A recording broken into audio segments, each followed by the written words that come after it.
TDK, they've really identified their strengths, and to help us identify a few more of those strengths, we're joined by TDK's mid laner, Alex, after his 3rd series win in the North American Promotion Tournament. Alex, congratulations, man. Thank you. Yeah, we're going to get the long handshake across there. Yeah. I would give you the promotion crown of being the new king and dethroning KiWiKiD, but I don't have a crown with me. But how does it feel? You've been in promotion so many times. You've won every time so far. How does that feel? I lost one in EU.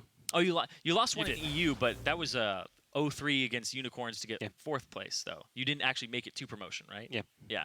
So you didn't make it to promotion, but every time you've been in this situation where it's an elimination match to get into the LCS, you've actually been very clutch and pulled through. Yeah, it was quite hard. I mean, in scrims, we were playing against good teams or like really strong teams, and I mean we were getting destroyed a lot of times. So, but at the end we were pulling up better and better.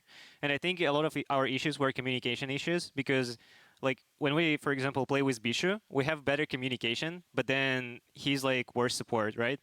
And then with Trance, we have worse communication because Kez getting like tired of translating all the time, and then sometimes we don't understand what Ohq wants. Sometimes like he doesn't understand us, and some random stuff happens. Like for example, in Apex game, we wanted to turn on Nautilus. He didn't hear. He got cocoon destroyed, and then we lost.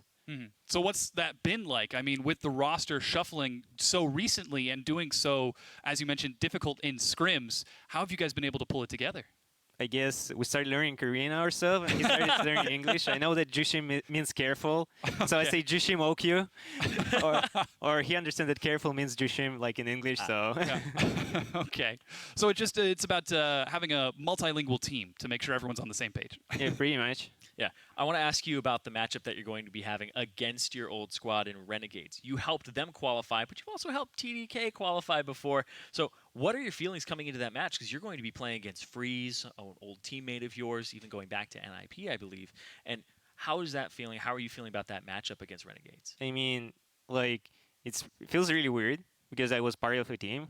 But I guess the only thing I want to prove that I'm better than Ninja, so I want to dumpster him in mid lane. Oh, I mean, as long as you continue to have such excellent performances. And you said earlier, we got your soundbite about you saying the game isn't going to be decided by the mid lane, by you versus Shiphtur. How do you feel about that against Ninja? Is it going to be, once again, on the mid lane? I think, like, Ninja, I mean, he's really strong and aggressive mid laner. Sometimes I feel he gets caught because of his aggressiveness, but at the same time, he pulls out a lot of pressure, which is pretty good. So I think it will depend a lot on how I can like mitigate that pressure, because my usual strength is just like mitigating all the pressure and letting my team like carry. So I guess that's how we will play.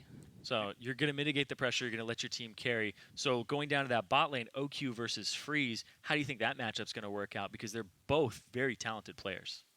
I mean, it's really hard to say because like in scrims, for example, I mean, well, Freeze dumpsters our bot lane all the time. He goes really hard in scrims. Yeah.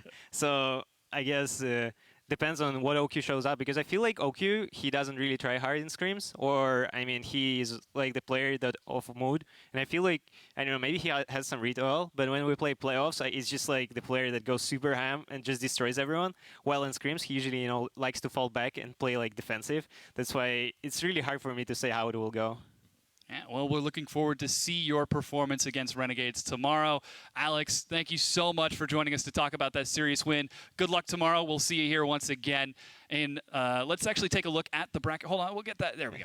And now we can update the promotion tournament bracket post-fist bump. Now, after 3 years, 7 splits, one of the original 8 LCS teams, Team Dignitas, has been eliminated.